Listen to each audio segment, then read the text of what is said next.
What's up, everybody? Bam Racing Videos here. I'm the man behind the camera, Brandon Metler, and welcome to the fifth episode of my new Left Behind series that highlights the lost, forgotten, and abandoned racetracks in the United States. In this episode, we will visit three tracks that were all on the top NASCAR Touring Series schedule at one point. Sit back and jump back in time with me as we visit Occoneechee Speedway, Tar Heel Speedway, and the North Carolina State Fairgrounds Speedway. Occoneechee Speedway, located in Hillsborough, North Carolina, was a roughly 1 mile track built in 1947 and was on the inaugural NASCAR schedule from 1949 all the way up until 1968 when the track held its last race. The track was essentially abandoned in favor of other tracks such as nearby Martinsville Speedway, Raleigh Speedway, the North Carolina State Fairgrounds, and North Wilkesboro Speedway. In 2003, the site of Occoneechee Speedway was converted to a nature trail, which is still very active today. Occoneechee Speedway, also referred to as Orange Speedway, originally started out as a farmstead. On that farmstead was a horse track that was eventually bulldozed over and turned into a racetrack. The facility really didn't have much to it. Besides the track itself, a ticket booth, a concession stand and scoring tower, and the original grandstands, there really wasn't much amenities. The original grandstands are still there today, and the concession stand, ticket booth, and flag stand have been refurbished for display. Many of NASCAR's early stars went on to compete at Occoneechee Speedway, and the winners list was sort of a take-your-pick list from NASCAR's current Hall of Famers. Winners from the track included Lee and Richard Petty, Tim and Fonty Flock, Herb Thomas, Fireball Roberts, David Pearson, Ned Jarrett, and several other high-profile drivers. David Pearson set and held the fastest lap ever in the track's history in 1964 when he turned a lap of 99.874 miles per hour, which made Occoneechee one of NASCAR's top 5 fastest tracks at the time. This 1932 Ford Coupe Special Deluxe is one of a couple cars that are on display on the nature trail today. As you have seen, the outline of the old track is currently a 1 mile nature trail nestled in the pine and sycamore trees of the small town of Hillsborough, North Carolina.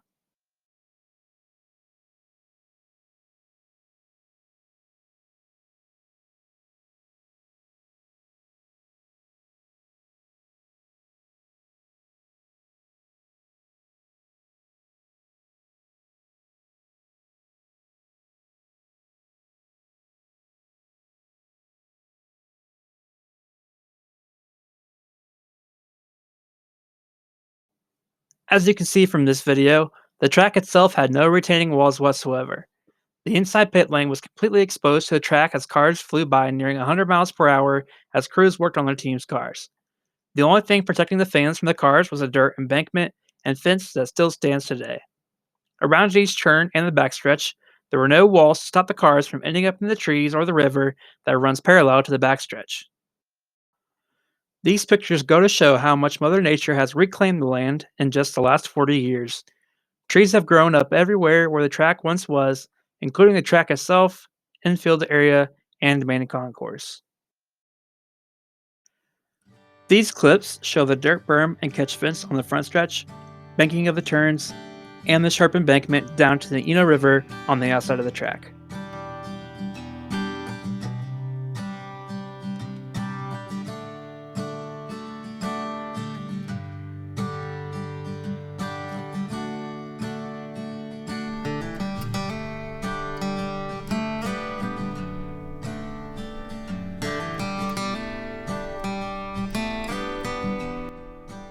If you ever catch yourself between Winston-Salem and Durham on I-85 in North Carolina, I highly recommend stopping by the old Occoneechee Speedway.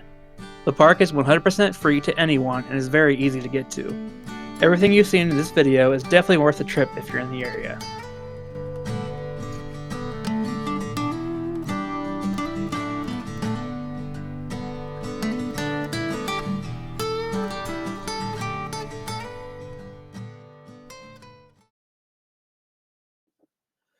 The next track in this video is Tar Heel Speedway, located outside Randleman, North Carolina.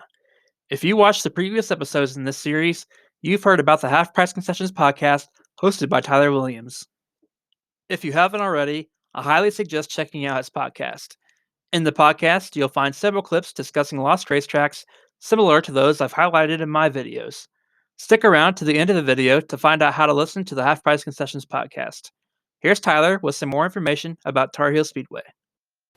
Track number 24 on our list takes us into Petty Country, Randleman, North Carolina's Tar Heel Speedway.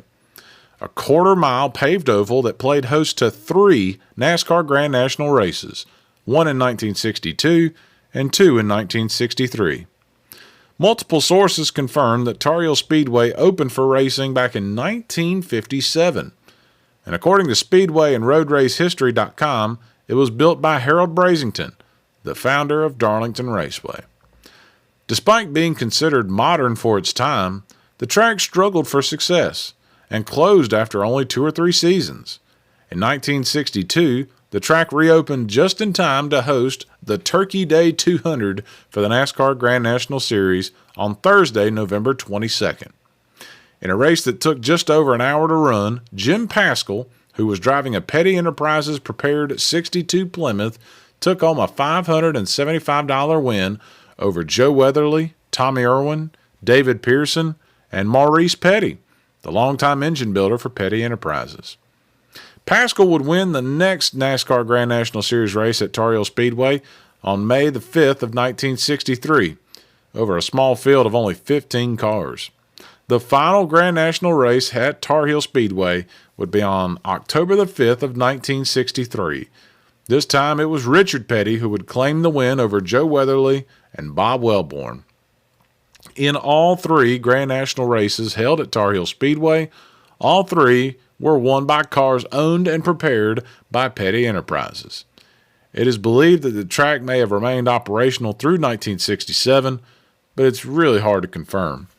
In 1975, Tar Heel Speedway was reopened for a brief time and rebranded as King's Country Motor Speedway, paying homage to nearby hero, the King, Richard Petty.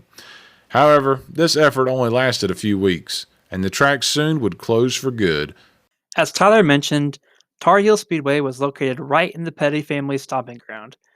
Richard Petty himself grew up in Randleman, North Carolina. The King's first attempt at the track went terribly as he faced transmission trouble for the day's action. That race in 1963 was the 3rd event of the 55-event NASCAR Grand National Series schedule that year. Only roughly 3,500 spectators attended the event, which was fairly small compared to other events at the time. The speeds of the cars were also embarrassingly slow, with an average speed of only 47.544 miles per hour. The track today is nothing but a very rough combination of old asphalt and grass.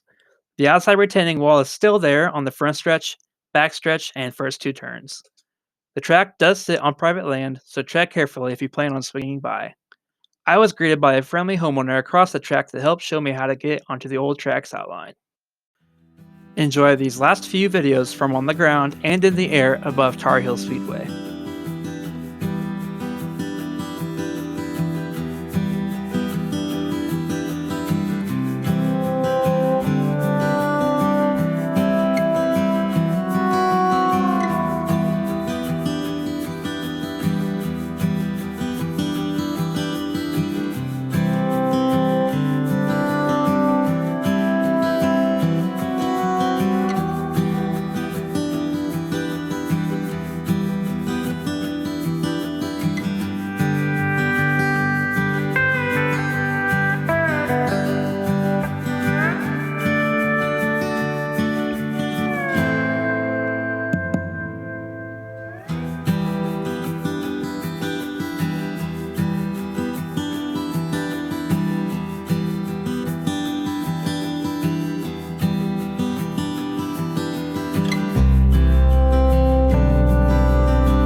A few weeks ago, NASCAR held its first dirt race for its premier series in over 50 years.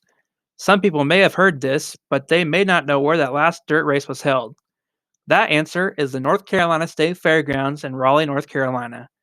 In 1970, the second to last ever dirt NASCAR race happened without a hitch, and there were no plans for it to be the last dirt race at the time.